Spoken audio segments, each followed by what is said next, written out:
Allahumma salli wa sallim ala nuril anwar.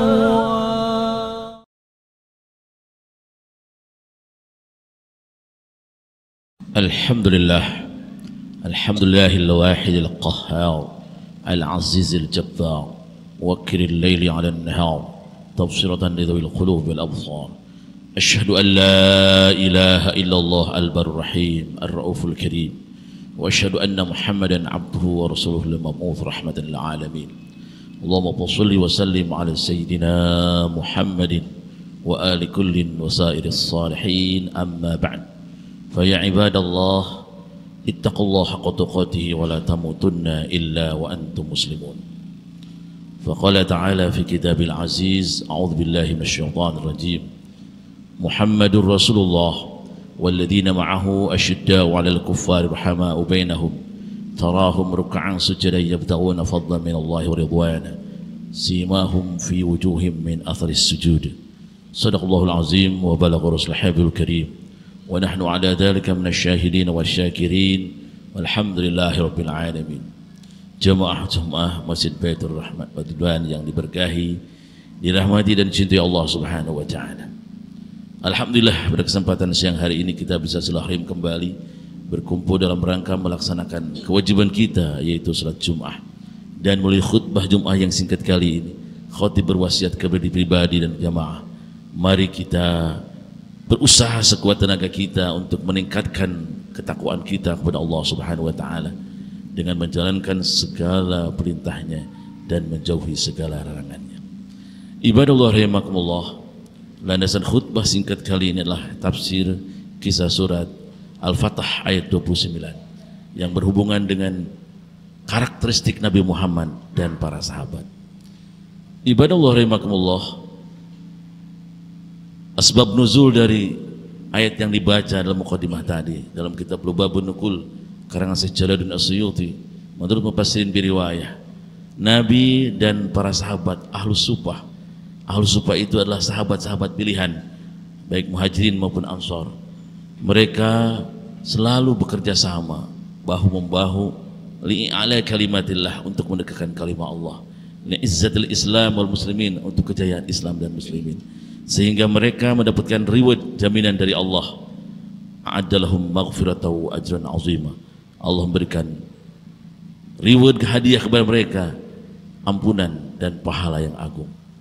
Agar kita mendapatkan ampunan dan pahala yang agung, mari kita ikuti karakteristik Nabi Muhammad dan para sahabat, yang mana dicantumkan dalam surat ayat akhir surat Al-Fatah yang berbunyi Muhammadur Rasulullah, Nabi Muhammad adalah utusan Allah.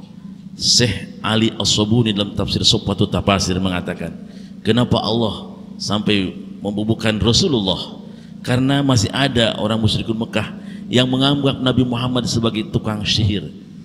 Anta sahirun ya Muhammad, engkau tukang sihir wahai Muhammad. Padahal Nabi bukan tukang sihir, karena mukjizat Al-Quran yang dibacakan oleh Nabi Muhammad. Ada anak buah Abu Jahal yang tertarik dan mengikuti jejak langkah Nabi Muhammad, mengikuti ajaran Muhammad. Dikatakan Muhammad tukang sihir, bisa mensihir anak buah Abu Jahal, sehingga ikut kepada Nabi Muhammad. Lalu ada yang mengatakan bahwa Nabi Muhammad itu syairun, tukang syair. Kenapa? Karena lantunan ayat-ayat Al-Quran disampaikan oleh Muhammad bisa mengalahkan syair-syair Arab jahiliyah. Makanya pantas Allah Subhanahu wa taala memberikan mukjizat kepada Muhammad yang bisa mengalahkan syair-syair Arab jahiliyah. Karena pada waktu itu orang-orang musyrikun Mekah sedang membanggakan syair-syair Arab jahiliyah. Siapa yang bisa membuat syair yang hebat, maka itu akan dikagumi oleh mereka. Begitulah para nabi diturunkan oleh Allah, diberikan mukjizat sesuai dengan zamannya. Kalau Nabi Musa zaman ketika itu orang sedang membanggakan tongkat jadi ular, maka Nabi Musa dikasih mukjizat bisa mengalahkan tongkat ular, tongkat ataupun tali yang jadi ular yang lebih besar daripada mereka, dan bisa mengalahkan mereka. Zaman Nabi Isa, ketika itu orang sedang membanggakan tabib-tabib, maka Nabi Isa diberikan oleh Allah kemampuan yang bisa melabui tabib-tabib yang ada pada masa itu, bahkan bisa menghidupkan yang mati. Nabi Muhammad SAW hidup pada zaman pada waktu itu orang-orang musyrikin Mekah sedang membanggakan syair-syair Arab jahiliyah, maka Nabi Muhammad dikasih mukjizat Al-Quranul Karim yang uslub, susunan kata dan bahasanya bisa mengalahkan syair-syair Arab jahiliyah ketika itu. Makanya pantas orang muslim Mekah yang tidak beriman, Muhammad, engkau anta syairun, engkau tukang syair. Maka untuk mematahkan anggapan-anggapan Nabi Muhammad sebagai sahirun, tukang sihir, syair syair, maka Allah menegaskan dalam surat Al-Fatah ayat 29 ini, Muhammadur Rasulullah, Muhammad adalah utusan Allah, bukan tukang syair, bukan tukang syair. Walladzina ma'ahu asyidda'u 'alal kufar, dan orang-orang besertanya yaitu para sahabat, di antara Sufa, sahabat-sahabat pindah Rasul, asyidda'u 'alal kufar, tegas terhadap orang-orang kafir, inklusif terhadap, masuk di dalamnya, tegas terhadap bentuk-bentuk kekafiran. Kalau konteksnya di negeri kita yang tercinta, nggak mungkin mereka orang-orang kafir berani membunuh kita, memerangi kita, karena kita mayoritas. Mereka tidak berani secara langsung untuk menyerang kita. Tapi kalau di daerah-daerah tertentu, misalkan saudara kita yang ada di Palestina, sungguh mereka sangat biadab, setiap saat selalu membombardir umat Islam. Nah, kalau kita berada di negeri kita yang tercinta, mereka tidak mengusir kita, tidak menyerang kita, maka kita santun terhadap orang-orang kafir. Tapi kalau di suatu daerah, suatu saat mereka orang-orang kafir berani mengusir kita, memerangi kita, maka kita pun harus berani untuk melawan mereka. Itulah kafir zimmi, kafir harobi, kafir yang mengajak perang, maka harus dilawan, perang lagi. Tapi kalau zimmi, kafir yang tidak mengajak perang, maka kita diajarkan oleh Nabi Muhammad untuk santun terhadap mereka. Tapi ingat, ajaran mereka akan selalu mengajak kita agar kita mengikuti ajaran mereka. Sehingga Allah Subhanahu wa taala membuka dalam surat Baqarah ayat 20, "Walan tardu ankal yahud walan nasara hatta tattabi'a millatahum." Tidak ridha orang-orang Yahudi dan Nasrani, orang-orang kafir, sehingga kita mengikuti ajaran mereka. Kita tidak sadar bahwa kita, saudara kita, kadang-kadang sudah mengikuti ajaran mereka. Kenapa? Karena mereka menyebarkan budaya-budaya kafir yang kadang tidak kita sadari sudah hadir di tengah-tengah keluarga kita, sudah ada di genggaman tangan kita dan anak-anak kita. Kalau kita tidak punya iman yang kuat, maka dengan mudah akan terbawa oleh arus yang akan membahayakan akidah Islam kita. Oleh karena perkokoh iman kita, perkokoh anak-anak kita, keluarga kita. Sebagaimana Ibnu Islam dalam kitab Zuban mengatakan, awal wajibin alal insani ma'rifatul ilahi bistiqani. Yang pertama wajib bagi setiap insan mengenal Allah dengan yakin, memperkokoh tauhid. Kenapa? Kalau kita sudah kuat iman kita, sudah hidup iman kita, walaupun banyak rintangan, hambatan, ancaman, tantangan, gangguan yang akan menghancurkan keimanan kita, maka kita tidak akan terpengaruh. Kasamaki fil bahri, ulama menganalogikan seperti ikan dalam lautan.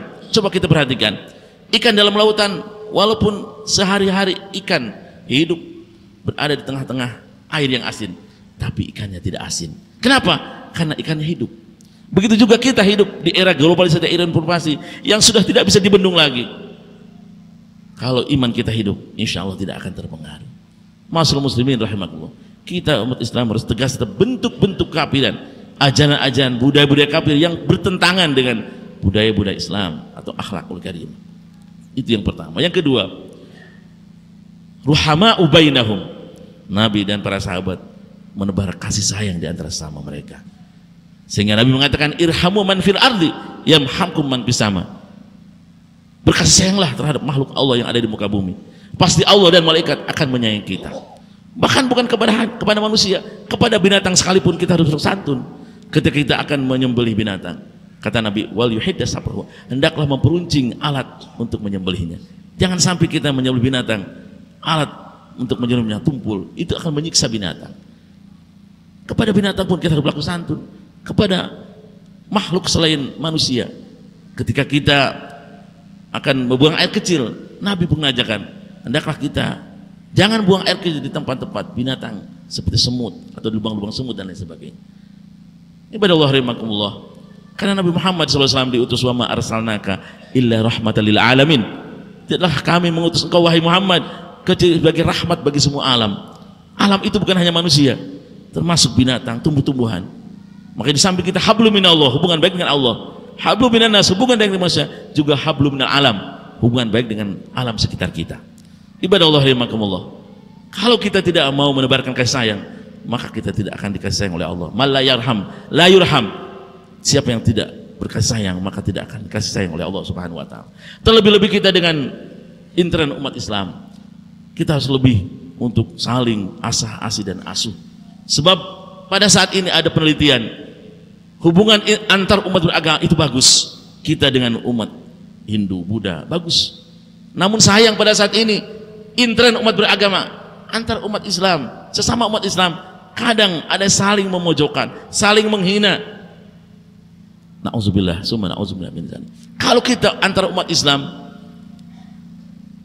kita tidak mau bersatu, saling menghina, mengejek, maka otomatis persatuan dan kesatuan kita akan hancur. Kalau persatuan dan kesatuan kita hancur, maka negara kita pun akan hancur. Kenapa? Karena mayoritas negeri kita adalah Muslim. Kalau umat Islam tidak bersatu, maka dengan mudah negeri ini akan dihancurkan. Jenderal Sudirman mengatakan, kalau kita ingin menang, kalau kita ingin maju, kita harus kuat. Kalau ingin kuat, harus bersatu. Al-ittihad quwwatun, bersatu adalah kuat. Insya Allah dengan sholat berjamaah, sebelum imam memulai sholat berjamaah, terlebih dahulu kemudian komando kepada kita, sawwu sufakum, luruskan dan rapatkan barisan. Ini menandakan bahwa dalam sholat berjamaah di samping dapat pahala 27 derajat, ada unsur filosofis buat kita, bahwa kita harus lurus hati kita dan rapatkan barisan kita. Insya Allah Islam akan menjadi kuat dan tidak akan mudah dihancurkan oleh orang-orang lain. Ma'asyiral muslimin rahimakumullah. Yang ketiga, karakter Nabi Muhammad dan sahabat adalah tarahum ruk'an sujada. Engkau melihat mereka banyak rukuknya dan banyak sujudnya. Ini dalam ilmu balaghah dinamakan babi itlaqil juz wa idlatul qul. Yang ditulis adalah ruku dan sujud, tapi yang dimaksud adalah salat. Kalau kita ingin diakui sebagai umat Nabi Muhammad, ingin mendapatkan syafaat dari hamba Nabi di hari kiamat, maka kita perbanyak salat. Bukan hanya yang wajib kita laksanakan, yang sunnah pun kita kerjakan. Bahkan dalam kitab Fathul Mu'in, kitab fikih dinyatakan bahwa salat sunnah itu adalah fungsinya jabrul lima patah, menambal kekurangan-kekurangan dalam salat wajib kita. Kita merasa bahwa salat kita belum sempurna, kita merasa bahwa kita salat belum khusyuk, belum ikhlas dan lain sebagainya. Mari kita tutupi kekurangan-kekurangan ibadah kita itu dengan salat sunnah, baik qobliyah, ba'diyah. Ada lagi sunnah yang mendapatkan reward dari Allah Subhanahu wa taala dalam surat Al-Isra 69. Wa minal ladzi fatahajjat bina bila talaq asa ayyab asaka rabbuka maqama mahmuda. Sebagian malam itu kita tahajud, salat sunnah yang luar biasa, dapat reward dari Muhammad, dari Allah Subhanahu wa taala. Siapa orang melaksanakan salat sunnah malam, ayyab asaka rabbuka mahmuda, Allah akan berikan derajat yang terpuji. Kalau kita ingin diangkat pangkat derajat kita, ingin maju usaha kita, silakan berbanyak salat tahajud. Sebagian dari malam, jangan kita sampai dipakai untuk tidur kesemuanya malam. Hendaklah kita sebagian kecilnya untuk melaksanakan tahajud. Paman Romar Lumana Sahirul Layali, Syekh Jarmuji mengatakan, siapa orang ini mendapatkan derajat yang tinggi, punya cita-cita yang tinggi, maka harus bangun malam. Imam Ibnu Malik dalam kitab Alfiyah mengatakan, kamu bagi malin wajahan majahin manahan. Orang yang ingin mendapatkan kedudukan yang tinggi, mendapatkan harta pangkat jabatan, maka harus bangun malam salat tahajud. Bahkan Ibnu Katsir dalam tafsirnya mengatakan, man kasurat salatu bil lail, siapa yang banyak salat malamnya, hasuna wajubin nahar, maka akan mempunyai wajah yang berseri di siang hari. Maksudnya, kalau kita rajin salat malam, akan mempunyai masa depan yang cerah. Ibadah Allah rahimakumullah. Yang ketiga, karakter Nabi Muhammad dan sahabat adalah yabtaguna fadlan minallahi wa ridwana. Mereka selalu mencari karunia Allah dan ridho Allah. Ini yang harus kita ingatkan. Tidak sedikit zaman sekarang banyak orang yang hanya mencari karunia Allah. Karunia Allah itu berupa harta, pangkat, jabatan. Namun sayang tidak mencari ridho Allah. Bagi kita umat Muhammad, di samping mencari karunia Allah, juga kita berlomba-lomba mencari ridho Allah Subhanahu wa taala. Banyak pada saat ini orang yang ingin mendapatkan harta, pangkat, jabatan dengan cara yang haram, dengan cara yang tidak baik. Itu tentunya tidak mendapatkan ridho Allah. Padahal waridwanullahi akbar, keriduan Allah adalah sesuatu yang besar. Zalikal fawzul azim, itulah kebahagiaan yang agung. Kalau kita ingin mendapatkan kebahagiaan yang kekal, yang hakiki, yang agung, maka cari ridho Allah. Bahkan dalam surat Jum'ah yang sering dibaca oleh imam, ketika sholat Jum'ah, Allah mengatakan fa idza qudiyatis shalat fantashiru fil ardh wabtaghu min fadlillah. Ketika engkau telah melaksanakan sholat, maka silakan berpencar di muka bumi untuk mencari karunia Allah. Inilah ajaran Islam, agak keseimbangan antara kehidupan dunia dan kehidupan akhirat. Wabtaghi fima atallahu darul akhirah wala tansa nasibaka minad dunya. Silakan mencari darul akhirah, mencari bekal untuk di akhirat sebanyak-banyaknya. Tapi kata Allah, wala tansa nasibaka minad dunya. Jangan engkau lupakan nasibmu di dunia, karena kita masih hidup di dunia. Inilah keseimbangan kita, mencari karunia Allah juga mencari ridho Allah. Yang terakhir, simahum fi wujuhim min asari sujud. Nabi Muhammad dan para sahabat dalam kesehariannya terpancar berkas sujud. Pengaruh daripada sujud diaplikasikan, direalisasikan dalam kehidupan sehari-hari, berkeluarga, bermasyarakat, berbangsa dan bernegara. Di antaranya pengaruh sujud, ketika kita sujud, kepala yang berada di atas jadi mahkota kita. Ketika sujud berada di paling bawah. Ini menandakan bahwa kita tidak boleh takabur. Kita di hadapan Allah itu tidak apa-apanya. Harta, pangkat, jabatan yang kita miliki itu adalah semuanya titipan dari Allah Subhanahu wa taala. Bahkan itulah ujian dari Allah. Ujian itu bukan hanya berlimpah, bukan hanya kekurangan harta, tapi berlimpah harta pun adalah ujian dari Allah. Sebagaimana yang diungkapkan oleh Nabiullah Sulaiman alaihissalam. Ketika Nabi Sulaiman diberikan oleh Allah jabatan bisa menguasai alam dunia atau menguasai alam jagat raya dan termasuk orang yang paling terkaya di dunia. Apa yang dikatakan oleh Sulaiman? Qala hadza min fadli rabbi. Ini adalah karunia dari Tuhanku. Liyabluwani ashkur am akur, untuk mengujiku apakah aku bersyukur atau kufur. Jadi ujian itu bukan hanya kekurangan harta, berlimpah harta pun adalah ujian dari Allah.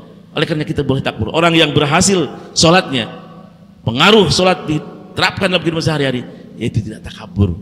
Orang takabur itu akan direndahkan derajat Allah. Man takabbara wada'ahu Allah. Siapa yang takabur akan direndahkan derajat oleh Allah. Contoh Fir'aun la'natullah, diberikan oleh Allah kekuasaan yang hebat. Karena takabur, akhirnya Fir'aun endingnya, akhir hayatnya tenggelam di laut Kulzum. Na'udzubillah. Qarun la'natullah, takabur, pamer dengan hartanya. Akhirnya Qarun dan hartanya ditelan oleh bumi. Begitulah contoh dalam Al-Quran. Agar pengaruh dalam saat ini, diantaranya kita harus tawadu dalam kehidupan kita. Agar tawadu ini kita praktekkan, kita aplikasikan dalam kehidupan sehari-hari, berkeluarga, bermasyarakat, berbangsa dan bernegara. Sebagai Rasul khutbah singkat kali ini, karakteristik Nabi Muhammad dan sahabat yang pertama adalah tegas terhadap orang kafir. Kalau mereka membunuh kita, mengusir kita. Tapi kalau mereka tidak membunuh kita, tidak mengusir kita, kita benar santun terhadap mereka. Makna yang kedua, tegas terhadap bentuk-bentuk kekafiran, baik dari segi pakaian, hiburan, makanan dan sebagainya. Hati-hati anak kita jangan sampai mengikuti jejak langkah orang-orang kafir. Yang kedua, Nabi Muhammad dan sahabat selalu menjalin kasih sayang, kebersamaan di antara mereka. Yang ketiga, mereka banyak rukunya dan banyak sujudnya. Maksudnya banyak sholatnya, bukan yang wajib, bukan hanya yang wajib, yang sunnah pun dilaksanakan. Yang keempat, mereka selalu mencari karunia Allah dan ridho Allah, sebagaimana yang telah dicontohkan oleh Utsman bin Affan. Beliau adalah seorang saudagar yang berhasil. Abdurrahman bin Auf adalah pelaku ekonomi, tapi mereka selalu mencari doa Allah. Sebagian dari rezekinya selalu disisipkan di jalan Allah Subhanahu wa taala. Itu mendapatkan keridhaan Allah Subhanahu wa taala. Yang terakhir, dalam kesehariannya terpancar berkas sujud. Pengaruh dari sholat, pengaruh dari sujud diaplikasikan dalam kehidupan sehari-hari, berkeluarga, masyarakat, berbangsa dan bernegara.